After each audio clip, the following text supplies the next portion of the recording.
And today I continue with the restoration of this lovely Bidjar Persian piece.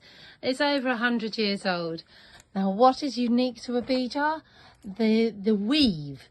They are so heavily beaten that I always say that to restore a Bidjar is like restoring a block of wood, and that you have to be mentally prepared for the challenge that you could end up having to replace your needle 6 times before you even manage to make one pass when they're really tough.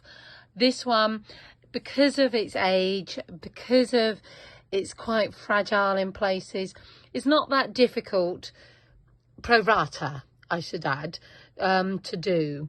So here, this end I've already tidied up, so removed the loose ends, and then I've secured where can you see here, so I have done it using a really strong button thread that doesn't pull, won't break, and again some here, which as you step away you're not really seeing, but also with work like this I actually like to be able to see that I've done the restoration to a certain extent. So on this piece, it's a case of it's not being fully restored. It's being more preserved so that it can't deteriorate any further. So an area like here, I will do some more work of what I've done at the early border. Here is an old repair. And so here I will secure. This is actually I think this is actually an old, bit of an old and a new repair that will need securing, as is here, but I have the challenge of a brand new hole here.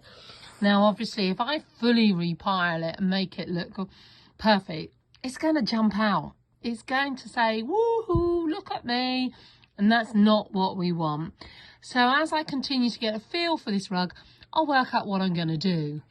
Same goes for this area. And then there's more of the broken warps, and currently I'm just working my way along to stop and retain this border. So the rug, as I say, the aim is that it won't deteriorate any further. But yeah, these areas I'll see if I need to heat up the back, use wax. It's a long, slow process.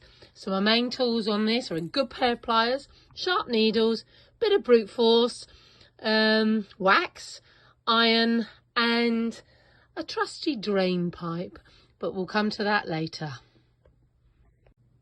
And so here I show that gradually I've been replacing the warps and doing a lot of the weft securing. So the warps, although they still don't have a knot over the top, but you can see here where I've been doing the work to make sure that the floating warps are no longer floating and that they are now secured down, and that even a lady's heel won't be able to catch them.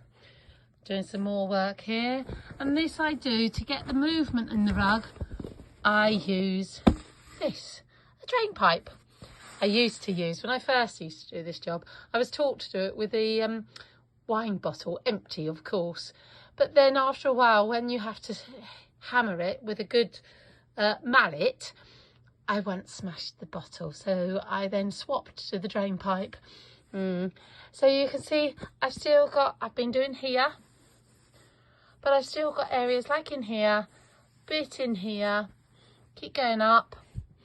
I've done a lot of the warp work in here, and again the warp work up there, bit more warp work, and then hopefully, depending how busy we are, depends whether I get it finished, doubtful tomorrow, but early to middle of next week. So it will have taken about a couple of weeks, obviously on and off, not full time, to be able to achieve this lovely antique Bidjar restoration.